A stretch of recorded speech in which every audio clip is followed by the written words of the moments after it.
Okay, welcome everyone. This is the 8 o'clock hour of the Diana Wright Show live. My special guest this evening is Dr. Melanie Simpson, the general practitioner that joins us every Tuesday. Last Tuesday, of course, she had another engagement, so she couldn't join us. But we are happy to have her back this week because we have some very important things to discuss. And before we even get into that, the disaster continues in Oklahoma. The weather is still iffy. I mean, even here in Florida, it seems like we're going to have showers like we did last night. So I guess, the weather is just going crazy. We don't know if it's because of what we're doing on Earth or because God is ready to just do something, or why are these poor people in the town of Moore in Oklahoma having this again happen to them? Something that people thought would not happen in a trillion, 1 in a trillion that it might happen. The same corridor.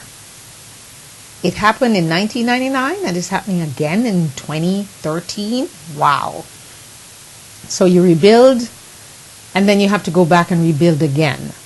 Would you want to stay there and live there? For me, I'd be saying, I love you, Oklahoma, but see you later. Because I just cannot imagine going through that twice and then having to rebuild again and go back. Wow. Maybe God just doesn't want any houses there. How about that? I don't know. Maybe. Anyway, we welcome you from around the world and in the United States. We hope that you will learn something, be inspired by something that's said on this program. And of course, our theme is I Love Me, and we hope that you're loving yourself. You told yourself you love yourself this morning, because remember, tomorrow is not promised. We have to live in this moment and this moment only, because tomorrow you might just be gone. So why don't we cherish the moment that we have right now and not worry about tomorrow so much as we all do. I'm guilty, hey, but I try not to be guilty. Okay, Doc, are you ready to go? I am. Alrighty, so let's pipe you in the scene here and get you going as we say good evening and welcome to the program once again. Thank you for joining us, Dr. Melanie Simpson. All right. Okay, Doc, the biggest news of the week last week is none other than Miss Jolie. Angelina Jolie, who decided to have a double mastectomy because her doctor told her that she had an 87% chance of getting breast cancer because she has what we now know is the BRCA1 gene. And she was also told that she has a 50% chance of getting ovarian cancer, so she's going to now take out her ovaries. What is your thoughts and your take on all of this? Because everyone has something to say, negative, positive, in between. I just want to hear your thoughts. Well, good night to all our listeners. This story with Miss Angelina Jolie has been, I guess you'd say, the hot topic of the last several days. It's quite interesting because on a day-to-day basis, we have many women across the country who actually have this BRCA1 gene. We call it BRCA gene, but we actually have women who get tested for this particular gene. So the indication for this particular test would be one where you have a person who has a family history. Right. She said her mom had a 10-year battle. Her mother died at a very young age, in her 30s actually, from breast cancer. And so if a patient comes up positive for this particular gene, then more than likely there is a very high chance that this person will develop breast cancer in the future. Okay. And of course, patients who do have a positive history of breast cancer in themselves or in their family, the risk of ovarian cancer is also there. So her so thing, with her taking a prophylactic stand and having her breast removed, and now, in the process of a decision with regards to having her ovaries removed, it's quite a drastic move But if you can only imagine that if she were to develop breast cancer and it were to spread or metastasize to other regions, that could be even more devastating. So to some degree, you can understand where she's coming from as far as having had her mother die at such a young age that she wanted to take this particular stand based on, of course, her doctor's advice. And of course, I'm sure she's had, quite a long time to think about what it is that she has decided to do. But what is it then about all these new drugs for cancer that I hear them talking about? Up to last week, they were talking about a woman who had melanoma who was cured like in weeks.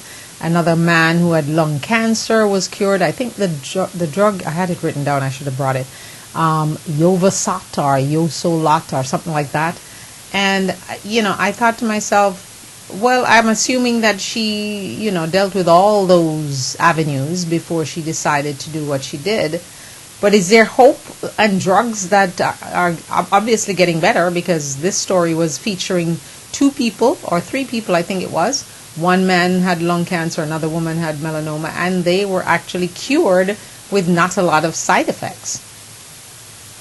So, there is a lot of hope, and I do want to point that out, that there is hope for, patients who do have a positive cancer result as far as breast cancer is concerned. One of the things that we have to take into consideration is there are various receptors that are tested for. For example, if a patient is positive to an estrogen receptor, then there's particular drugs that are targeted towards those receptors in order to reduce the risk of their cancer spreading any further. So there's further testing that's done to make sure of the kind of, response that a patient would have if they were to test positive for breast cancer in terms of what the treatment plan would be. Okay. So there is hope out there. So, not every woman has to have something as drastic as a radical mastectomy, because one of the unfortunate side effects or things that can happen, an adverse event that can happen, is there's some women who develop severe lymphedema. In other words, they have significant swelling of their upper extremity, if they have to have lymph nodes removed in addition to, having their breast removed. Wow. So that's one of the concerns that a lot of women have. And then in some cases, it might be a small mass or a lump, that's targeted, and there's testing that's done to see where the primary location is. And sometimes some patients can have just lymph nodes removed and they're pretty much cured. So, there are different things to consider when it comes to a positive diagnosis of breast cancer. And it depends on the type of breast cancer that, a patient is found to have as well. Right. Well, she didn't go into kind of the details of what type she had. She just spoke about the BRCA1 gene, which it's a little troubling because they're saying now that a lot of women are actually going to test for this gene, and if they find it, they're now worried that all these women are going to be following what she did because she is quote unquote a celebrity, so I'm not I'm not so sure. People should just do what's individually good for them as opposed to trying to do what a celebrity does, because I don't know, there's something that I believe in called faith also, that I figure should come into play, because yes, you fix one thing, then you might die of something else. Because indeed we all are going to die at some point. We just don't know when. Okay, the people in Oklahoma 2 days ago did not know that they would all be wiped out, some of them. Exactly. And the young women who were going to the party in Los Angeles to celebrate the bride's singleness. Right. The limousine caught fire. Who knew? That doesn't happen, so it's hard because you're not in her shoes. You did not see your mother suffer for 10 years with this thing, but my God, it just seems to me that I would caution women out there who are going to try to do this thing now, and I have this gene, so I'm going to just get all into this thing and take off my breasts. I just... Well, just in thinking about that, it is a very dramatic change that a woman would experience in having their breasts removed. Because, if you think about it, as little girls, as you're growing up, that's something that's expected, that you're going to have breast development. And to have a situation where, you develop breasts and then now you have to go into a state of making a decision where you're going to have your breasts removed, that's very devastating for many women and very dramatic. And then, you have to consider, for some of these women, they're okay with wearing bras that are specially made for them after they have such a procedure done. And then there's some women who decide that they want to have reconstructive breast surgery. So that's another big decision that they have to make. And there's what they, call a transflap, where they can actually take, tissue from your own body and create breasts. And then there are people who decide to have implants after having, their breasts surgically removed for, cancerous reasons.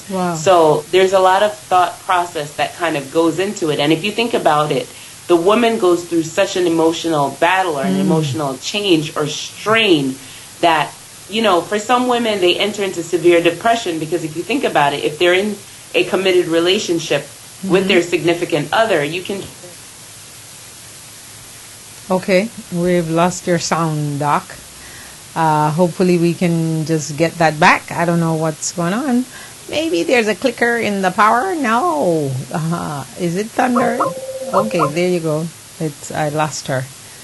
All right, we'll try to get her back, and so we can get to that very important question that she was trying to point to. So we'll do that. Let's play with my thing here and see if we get Dr. Melanie.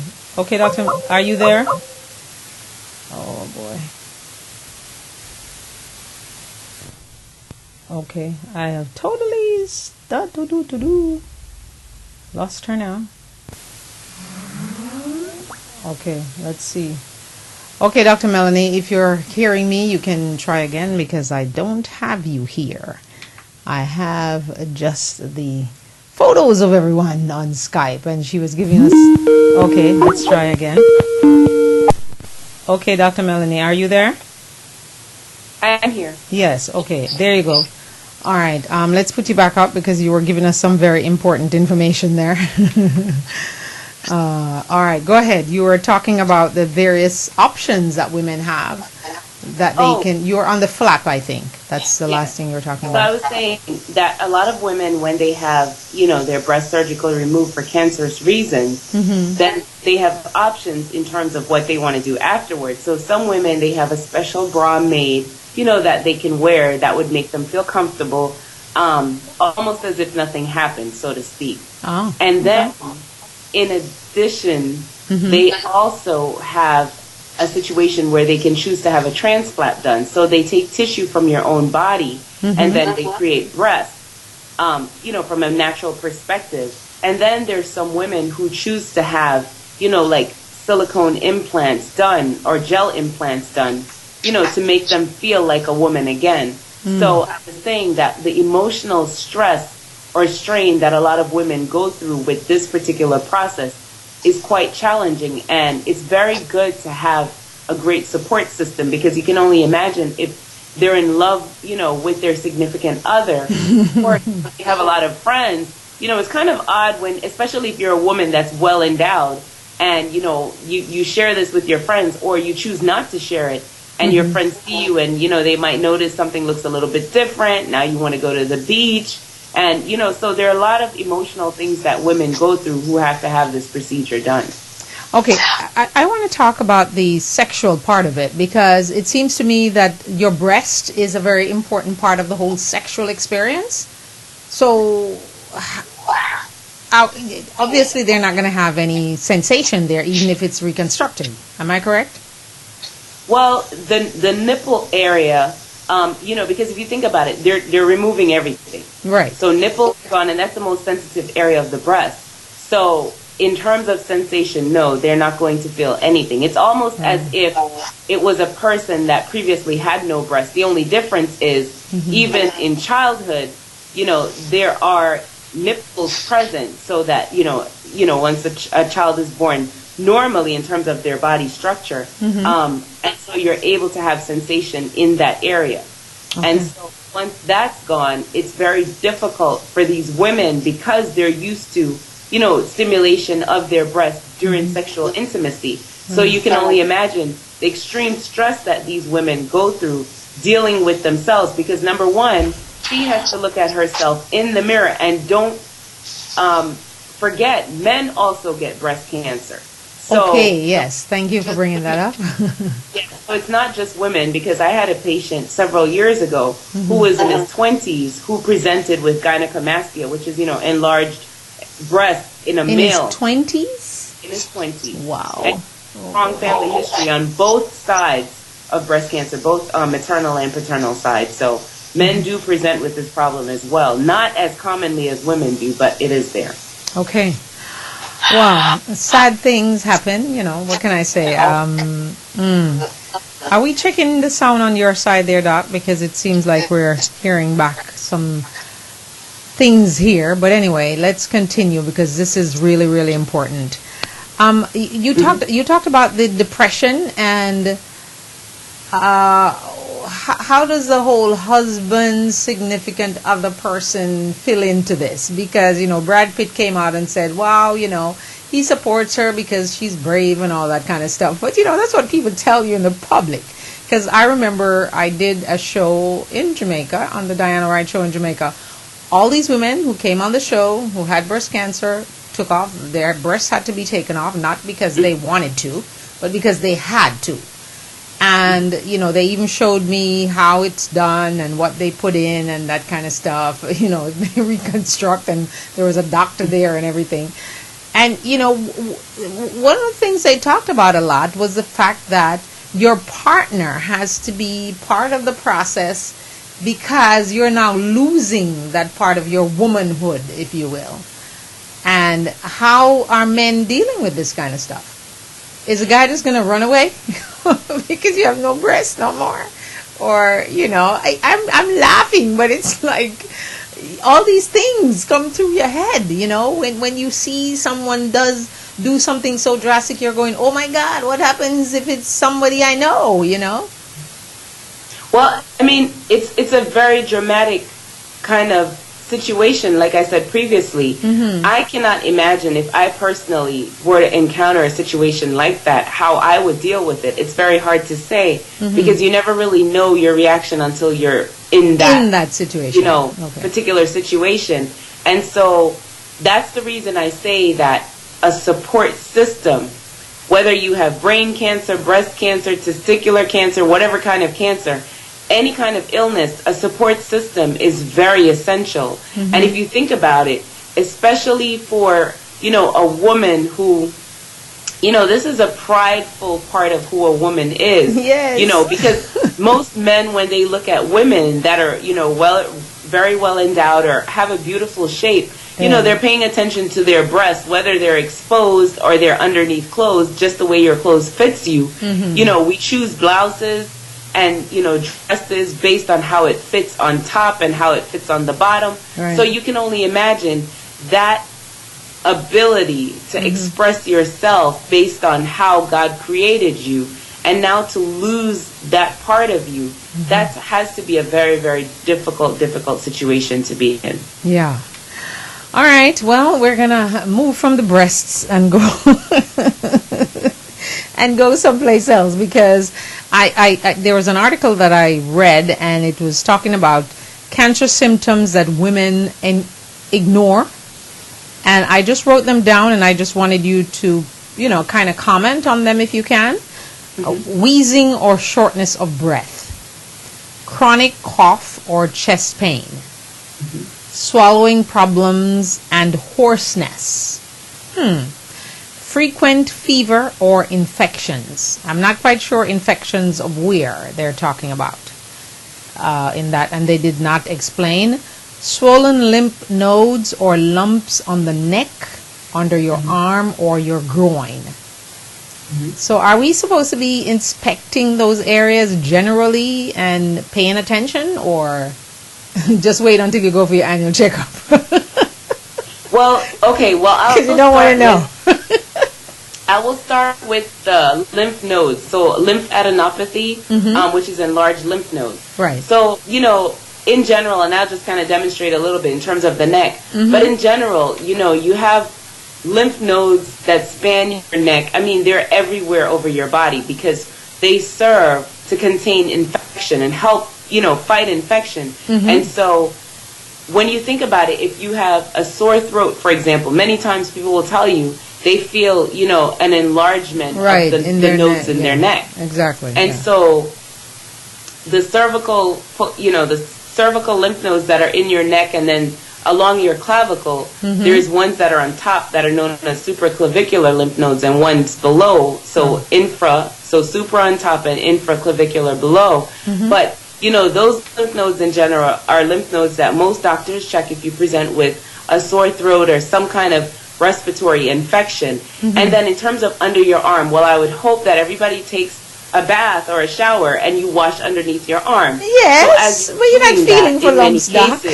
You would feel underneath your arm. Or if you're shaving, you might feel something that feels very strange underneath your arm. Or if you feel pain underneath your arm, you should not have pain in the area of your axilla, which is underneath your arms. So if you feel anything like that, then you want to, dig a little deeper and see if there's any enlargement of the lymph nodes underneath your arm. Because sometimes that's how cancer is discovered. And a lot of times with regards to the lymph nodes of the neck, some people develop Hodgkin's lymphoma, and that's how they present. Some, in some cases, they have enlarged lymph nodes that are present in their neck.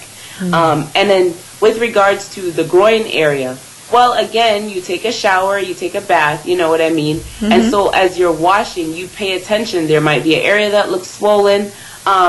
I had one patient, how we discovered that this patient had HIV was they had enlarged lymph nodes in their groin in addition to fevers and, other what we call B symptoms, which are like the night sweats, and the coughing and fevers and things like that, and weight loss. So because of the symptoms that this patient presented with, we had to check lymph nodes all over their body, and, it kind of led us, and of course, history taking also kind of leads you into a thought of where the potential diagnosis might lie. And so it's very important that, you pay attention to all areas of your body.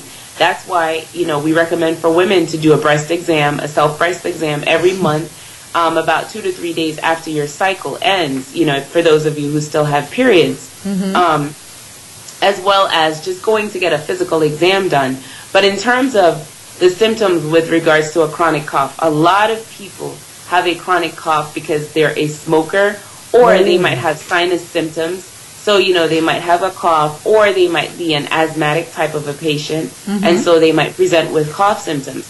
And so, I've had encounters where, not a female patient, but a male patient who had a chronic cough and kind of ignored it and had fevers, and changes with regards to swallowing and things like that, ignored it, turned out to have lung cancer. Oh, Jesus. So, and chest pain in women, never, ever, ever do you ignore chest pain in a woman. Because the most atypical patient, or your not average patient that presents with a heart attack, are females, elderly patients, and males. They do not always present with chest pain symptoms when they're having heart attacks. So it's very important that we do pay attention to the symptoms that our body presents. Wow. Okay, so pay attention to your bodies now. We need to learn our bodies. Our special guest this evening inside the Diana Wright Show Live is Dr. Melanie Simpson, and her office is West Palm Beach Family Doctors, Inc. The number to call her when she's not here with me is 561-434-5678. That's 561-434-5678.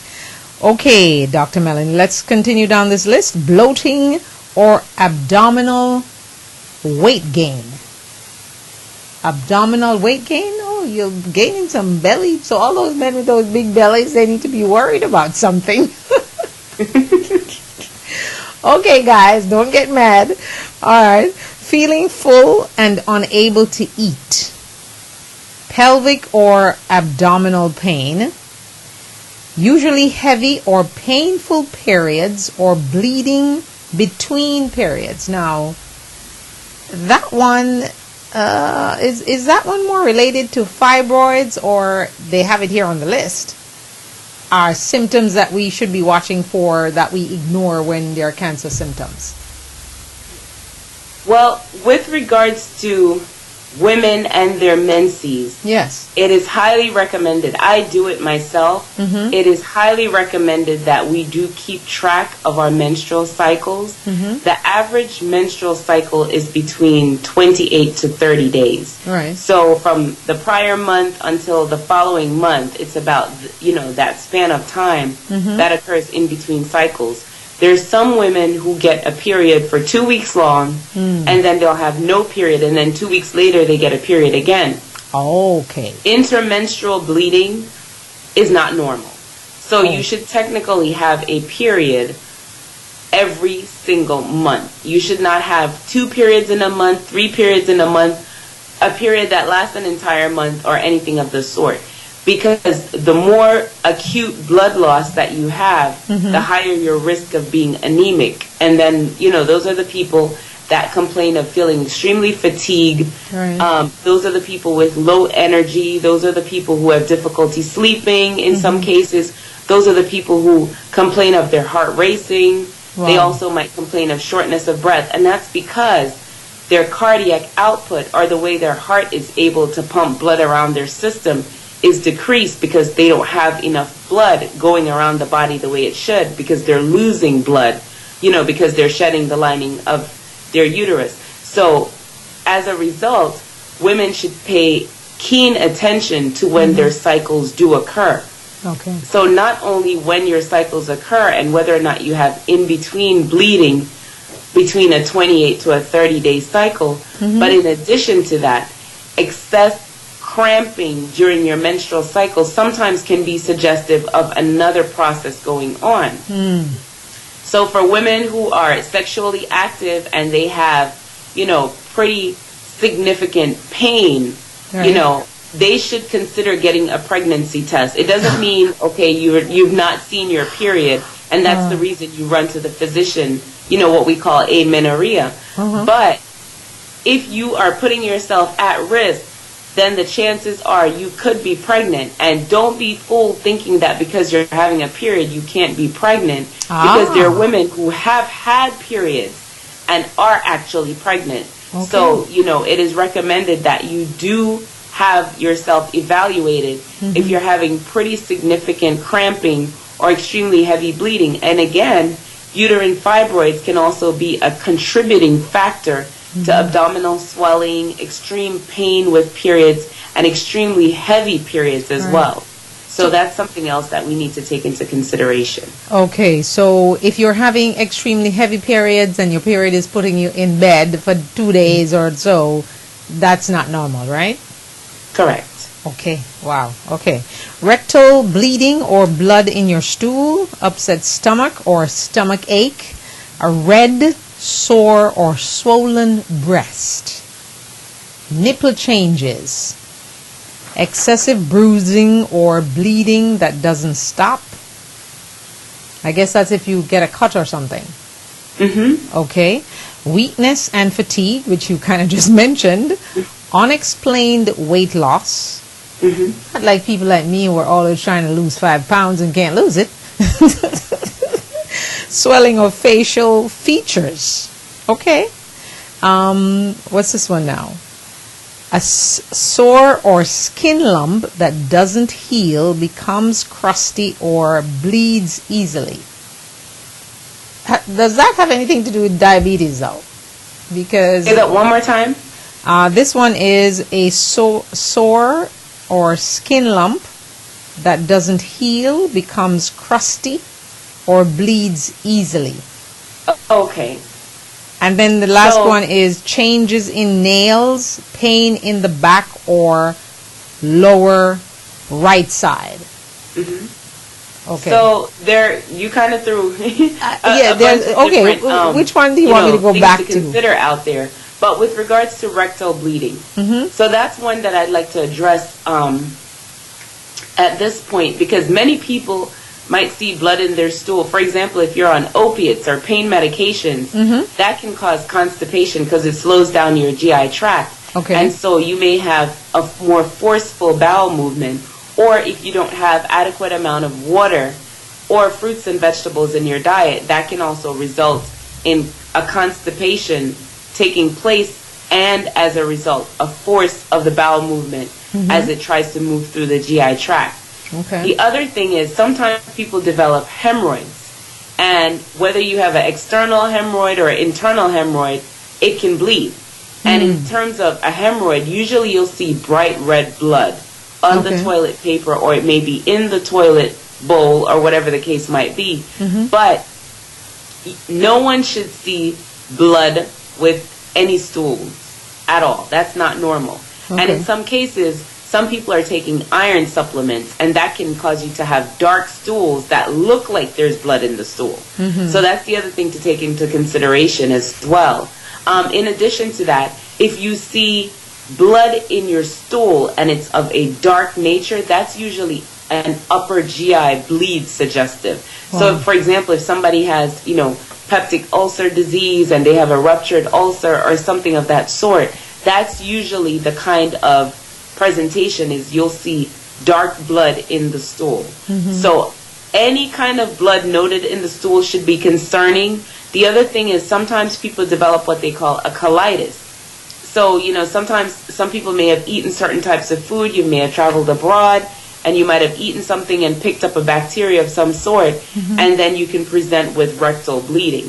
So there's so many things to consider, and the worst case scenario is colon cancer. Yes. And if there's a family history of cancer, you should definitely be evaluated with a colonoscopy 10 years earlier of the most earliest diagnosed relative or the youngest relative. So, for example, if I'm currently 30 years old and I have a family member who was diagnosed at 40 with colon cancer, at age 30, I should have a colonoscopy done. Really? It doesn't matter in who addition to the that, relative is? somebody with ulcerative colitis, we know a lot of people have inflammatory bowel disease. Right.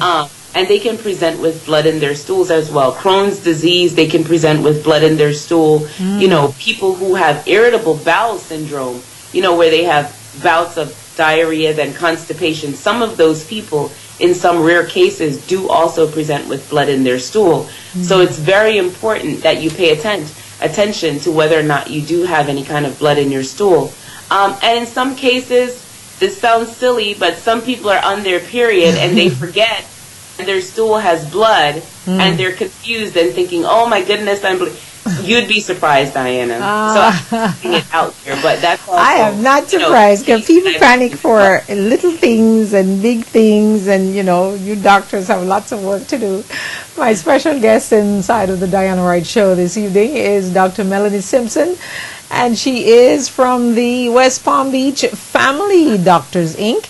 Her number, 561-434-5678. That's 561-434-5678.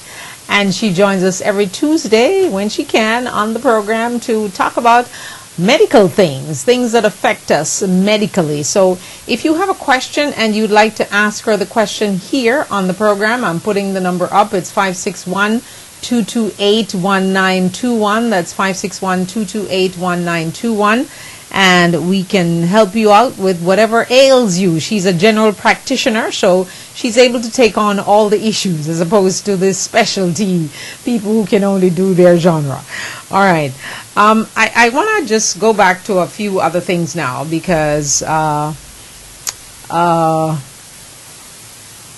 have a question, and I'd like to see how you approach this question. Why is it that men seem to always be in control? Like you'll never hear that a woman has tied up guys and raping them, or, it seems even in relationships, the man is always the one, you have to cook and you have to do this, and he only has to do selected things. Or is it that women are so desperate to be with someone that they kind of give up their control, or the fact that they're supposed to have some kind of self-esteem, or is it that women are just in desperation? how would you answer that as a doctor? Because, you know, I see so many things, I hear so many things, I observe so many things with a lot of women, and I can, you know, just go down the line with women who, there's a woman who was married to one of the generals in the army, and she was going through all this stuff, and he was whooping her at home, and then she has to go out with him and straighten up, and yes, she wrote a book about it. And, you know, there are other women, you know, just think of General Petraeus the other day. Did his wife not know that he was having a flaming affair with this girl, and then he's going to give up his massive big job for this thing? How, you know, from a doctor perspective, how do you, are patients talking to you about these things, or what? Well, I've never really had any female patient of mine to say, you know, I don't feel like I'm in control. Yes. But, I mean, you know, here and there it might be a subject of discussion, kind of in passing. But I think as women, in many cases, a lot of us give up the right to be over the relationship, if you will. Okay. And when I say over the relationship, you know, we assume that submissive, quiet, laid back, relaxed kind of comfort level in the relationship, and in many cases we don't necessarily voice how we're feeling or what we desire, and so many things become assumed, and of course that's always the wrong way to go about any relationship, is to have your partner make assumptions about how you might be feeling. He does not have an antenna that's connected always to you to really figure out what's going on with you. Okay. So in many cases you have to be verbal. Like we always talk about, communication, extremely important. And so if you're not open and share and say, you know, this does not make me feel comfortable, or, you know, I would prefer if we have a discussion about this, you know, before this decision is made. But in some cases, many women, they say, okay, well, you know, I want a new car, and he goes out and he surprises her and he comes back with an Infiniti when she really wanted a BMW. You know what I mean? Okay. And so he brings home the Infiniti and she drives the Infiniti because she doesn't have to pay for it maybe, and she's very excited about the idea of a free car, but she's upset because now she's telling her girlfriends, I really wanted a BMW, and if he knew me, then he would have known that's what I would have wanted. Well, like I said, if you are not open and communicating with him, he cannot figure out necessarily what you need, even as much as you may think that he knows you. You know, so we have to be open as women, and not just that. The relationship is made up of two people. God said, I put her with you, Adam, as your help meet, not to walk behind you, not to walk in front of you, but to walk beside you. And so if we remember that, in terms of relationships tend to work out a lot better if we remember the role, and that is to help each other grow into better people. That's really what the purpose of a relationship is. It's not about who the dominant party is. It's not about the guy going out and telling all his friends, you know, who wears the pants, or she goes out and says, I wear the pants. It's not about that, because in your quiet personal space, it's going to be the two of you, not all these other people that you invited into your relationship. Okay, I wanted to share something with you that I I read last week. I had it here for you last week, but you weren't here. So it says, cheating spouses like to take their person to Cheesecake Factory and Red Lobster. That was actually a survey that was done. So watch out for those guys in Red Lobster and Cheesecake Factory. I thought it was so funny. I just cracked up when I read it. Seriously, it was actually a survey that was done, and that's what they came up with. And also, they came up with the fact that men are better in bed with age. How so? Because I thought the older guys get, the more problems they have with their penis, and they have to have Viagra and Cialis. So when I saw that, I said, no, I have to ask Dr. Melanie about this. How are they getting better in bed, please? Well, I mean, just kind of, you know, an aside on that, I believe they're probably referring to the fact that for the male, as his life, I don't want to say comes to a close, because that would be too harsh, but as he progresses or advances in age, I believe his priorities start to change. You know, he's more looking for a loving, intimate kind of a relationship, probably something that he was looking for previously, but maybe was not as focused or committed to that idea as much as when he's aging. Because now, you know, he's gone through the midlife crisis, and he's gone through, you know, if they have children, he's gone through the having children and raising children. And so as he starts to age, now he's looking for the more cuddly, you know, engaging him, and it's all about him kind of a relationship. Whereas when they're young, you know, they're exploring and they're still learning and they're still changing and they're still growing. Still chasing. So, you know, as they're aged, they're a little bit more seasoned in their ways. And that's why you see a lot of young, you know, women connect with a lot of older men, because, you know, they kind of have that fatherly role towards young women. And then a lot of these older men like women that are middle-aged or younger, because now they're finding themselves, and the spunk that they wish they would have had at 30, at 70, they're trying to find it. And I mean, as long as they're alive, I say, hey, do your thing. Go for it. Okay. That's a good one. Okay, now I see, as you explained it though, I was seeing it because they're now at a more relaxed age, and they're more, you know, I guess not chasing the skirts as much as they did before, kind of thing. Right. So now I get it. I got it.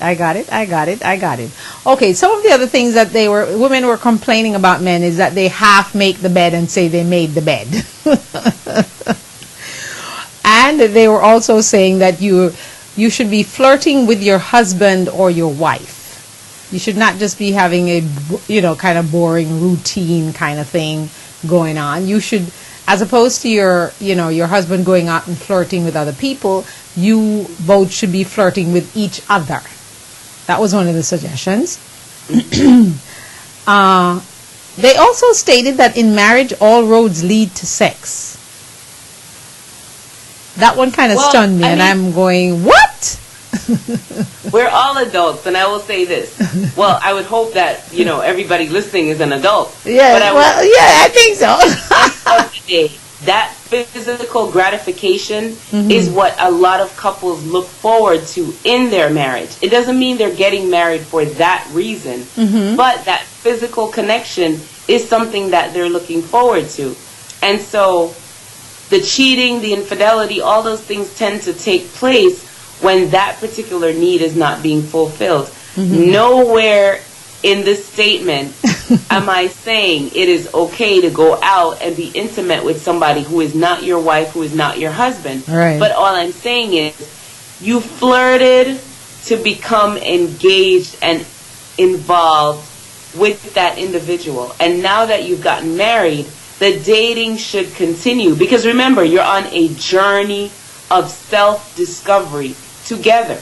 Okay. And so you're aiming to discover him, and he's aiming to discover you. And if the discovery stops, it's like if you know, they say if you stop learning, you're dead, basically, or you should be dead if you stop learning. So if the education of each other, that learning of each other that should take place, once that ceases, in many cases, the relationship is no longer exciting. Okay. If every day you go to only Applebee's, Olive Garden, you know, there are all these other places. There's Carrabba's. There are all these other places that you can explore, and you never go there, and you hear all your friends talk about it. Then one day, guess where you're going to want to go to? Carrabba's or Applebee's. You know what I mean? So you have to allow yourself to be able to engage each other at all times. Be creative. We talk about that all the time. Right. Have date nights with each other. You know what I mean? If you put it this way, I tell people, if you decided to get married, then if you're very committed to your job, think of your marriage like a job. You know, you must take a break when you're at your job. I'm sure you go on lunch breaks. I'm sure you might go on short breaks or whatever the case might be. And I'm sure you don't spend all night at work. I'm sure you do go home and you do get rest. Well, if you have to fit him or her into your schedule to be able to get that same productivity that you would get at your job, then you have to do that with your relationship. Whatever it takes to win him or her is the same amount of work multiplied by infinity that it's going to take to keep them. Multiplied by infinity, said by Dr. Melanie now. Now, I didn't say it now. Dr. Melanie Simpson did, and she should know. Okay, she's the doctor. Okay, all right. the next thing they talked about was marriage is hard work with disappointment. Say that one more time. How do you read that? Marriage is hard work with disappointment. So even though you work hard at it, you're going to be disappointed. That's true. Okay. That is very, very Are true. we thinking about infidelity when we're talking about the disappointment, or are No, we not necessarily. Okay.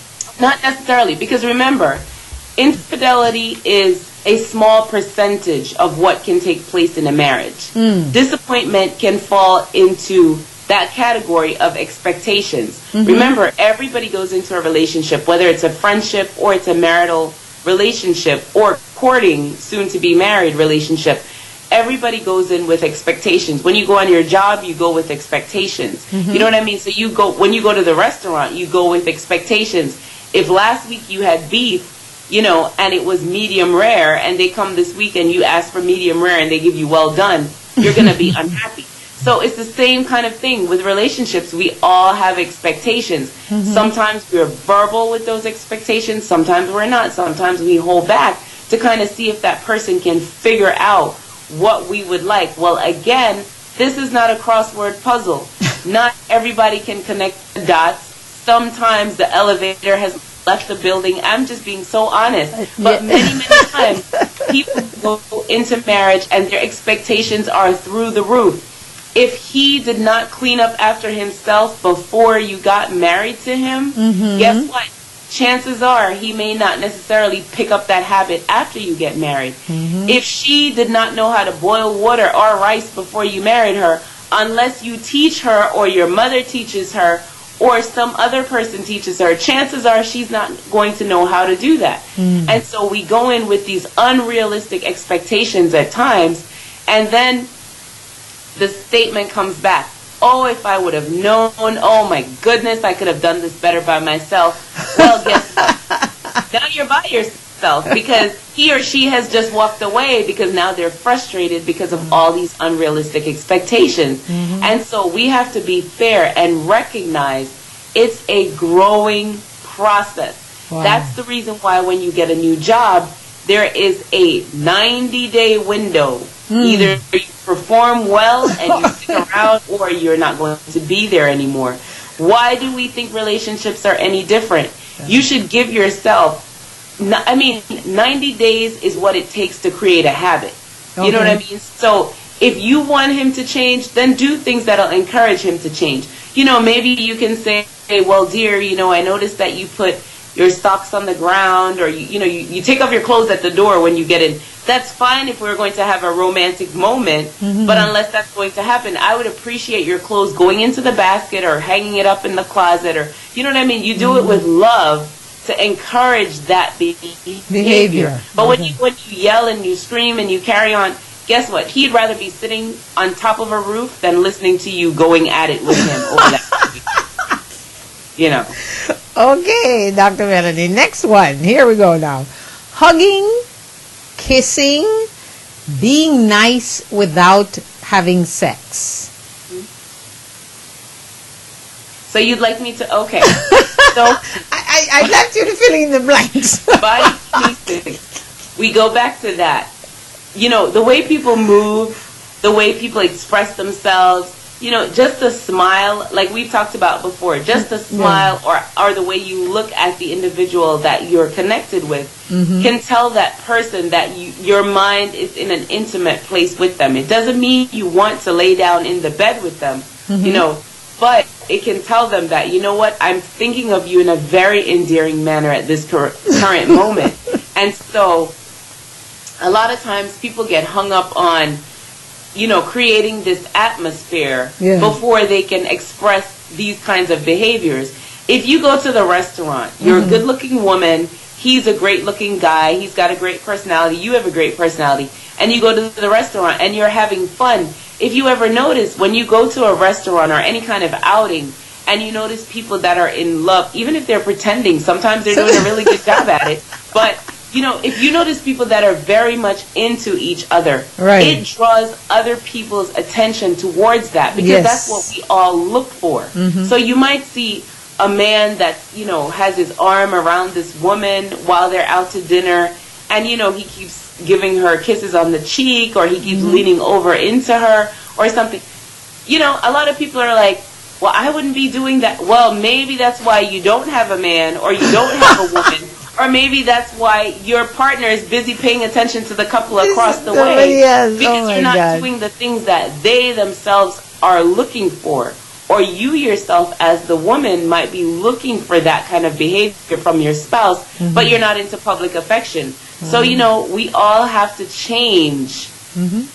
We all have to learn how to change in order to accommodate what it would be that would bring about that intimate feeling for that person that you care about. Okay, my special guest inside the Diana Wright Show this evening is Dr. Melanie Simpson. We're talking about mostly women and how they react, and the men too, and all of that mixed up, stir up story, because it seems like it really is. And I don't know if relationships are ever going to get easy. Are they ever going to get better? Because we just seem to, as the book says, somebody's from Mars and the next person's from Venus. So, I'm not quite sure. We have on the Diana Wright Show on a Thursday evening, we just started a new segment called Men Speak. And Dax Dunn is here with me. And one of the things we started last week, and he said to me that he loves sex, and that is the most important thing to him in a relationship. And I thought, what? How could that be? It cannot be the number one thing. And he says, yes, it is. It's all about the sex. We had a gentleman call in and say yes. And, we talked about the fact that he believes that if you are a woman and you meet a guy, you should say to the guy, I like flowers. Don't let the guy go and buy flowers and then you go, I don't really like flowers, I'm not into flowers. And we had such a big laugh over that thing last week. So a lady called in and she said, why is it that you want me to tell you that I want flowers? You should just go out and do something creative, buy me the flowers, and then you'll figure out if I like it or not. And well, you know what? Just to interject briefly. Yes. It goes back to the fact that men are wired totally different from women for a reason. Okay, let's get that straight now. They are here for enjoyment and entertainment all in one. And if you think about it, he might go out and buy you the biggest bouquet of flowers, and that day you really didn't want flowers. You know what I mean? You might have wanted jewelry. Who knows? So you have to communicate with him whatever it is that you desire, but at the same time, don't let him feel belittled by the fact that he thought enough of you to go out and do something special for you, such as buying you flowers. But at the same time, it goes back to men enjoy physical intimacy. It's just a fact. Daxton is a brave soul to come out and say it. Yes, I was so shocked when he said it. They would never come out and voice that. But it is true. If you take a poll across the board with most men in the world, they will tell you their visual stimulus excites them. So a woman that looks good, she could smell really good, and he's not as interested in how she smells as how she looks. Okay. Wow. My goodness. He was just so into it. And then the lady who called, because I think he had mentioned something about, what did he say again? I'm trying to remember what he said. He said that, you should not wait. Oh, he wants you to wait for a few weeks to get the flowers. You shouldn't rush the guy kind of thing. What is he up to? And she called and she said, what do you mean I should wait for 2 weeks to get flowers? What is your problem, brother?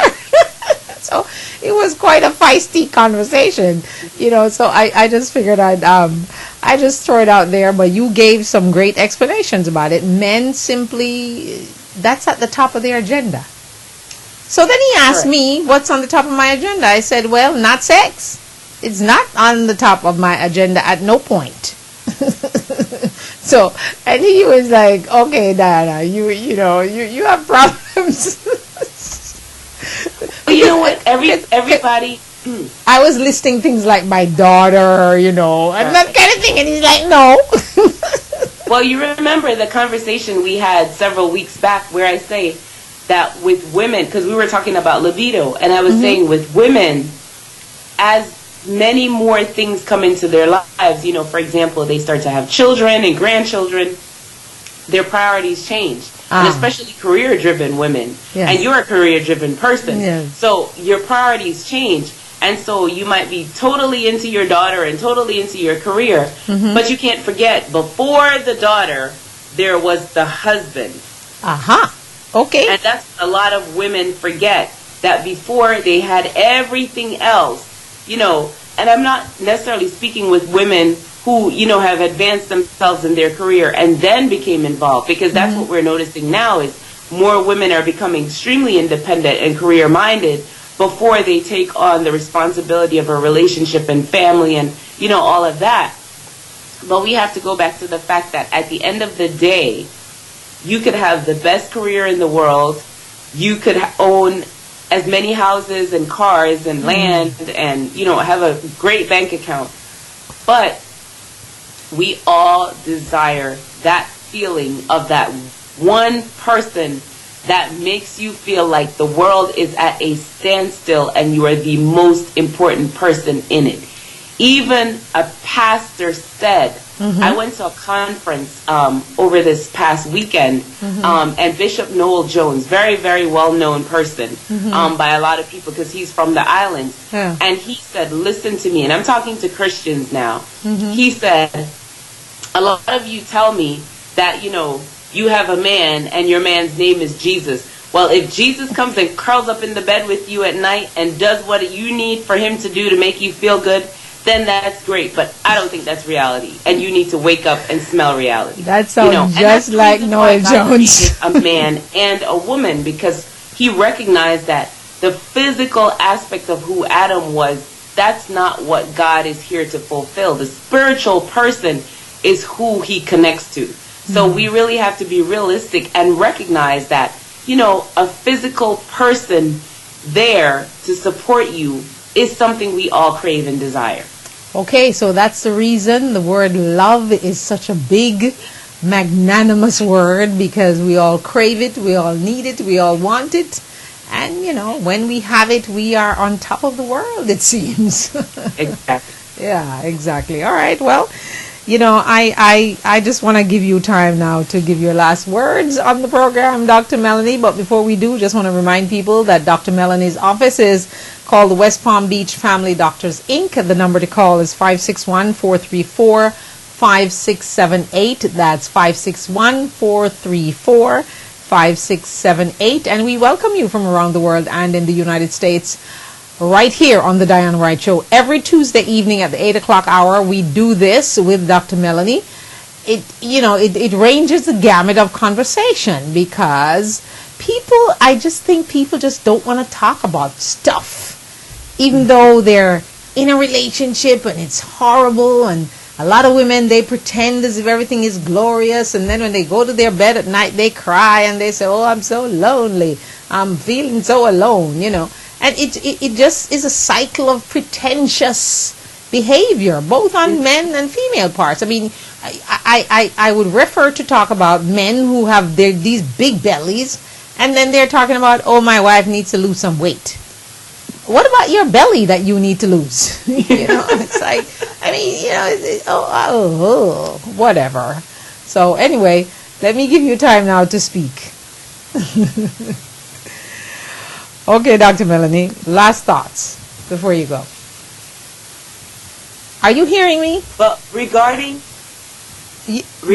men and their bellies, I do agree that there are many men that have glorious belly fat that needs to disappear. Yes. And a lot of men would argue and say, they're very proud of their gut, as they call it.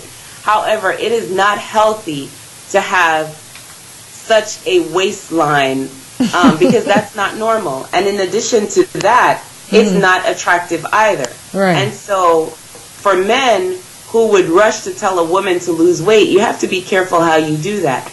If you both are on that journey together, then that's fine. But that can be somewhat insulting, you know, in certain ways, how some men come across to their women. Right. But I would like to say in closing, be the best you that you can be. Amen. That is what God has desired for all of us. And if you cannot love you, go ahead. Don't expect me to love you. Okay, great advice. That is what I say all the time, Doc. Thank you for endorsing that, because if you can't love you, then, you know, hey, I don't know who is going to love you. You are the most important person when it comes to love. Whoops, we just lost Dr. Melanie. Oh my goodness. We lost her there. Okay, all right, well, what can I say? It was wonderful to have her with us this week, and we got lots and lots of things done. So we're not going to stress Dr. Melanie to call us back. So we thank her so much for joining us. And, of course, you will remember that her office number is 561-434-5678.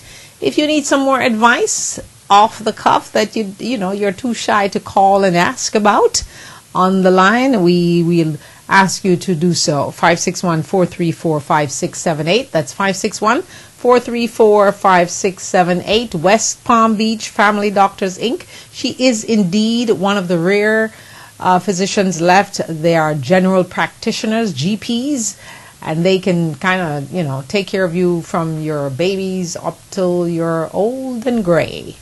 And they will be able to answer just about any question that you might have. So we thank her so much for taking time out of her busy schedule to join us every Tuesday at the 8 o'clock hour of the Diana Wright Show. Just reminding you that you need to put that big word, love, in between the I and the me and call it I love me, because it's important to do so. Take it from me, not only. Dr. Melanie Simpson just gave you that same advice.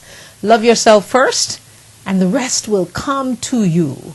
So as we wait until we see you again tomorrow morning at 10:30, when Dax Dunn will be my special guest inside of Wellness Wednesday, we thank you so much for joining us this evening. Wellness Wednesday will be fun as usual. It always is.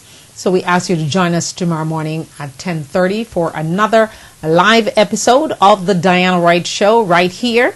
And we are saying ciao, au revoir, adios. And if you love something, set it free. If it comes back, it's yours. If it doesn't, it was never yours. April 30th, 2014. It's the day to say, I love me. But right now, I want you to continue doing that until we get to April 30th, 2014. Have a good evening. Stay prayed up. Be blessed. And love yourself. Choo, choo, choo, choo.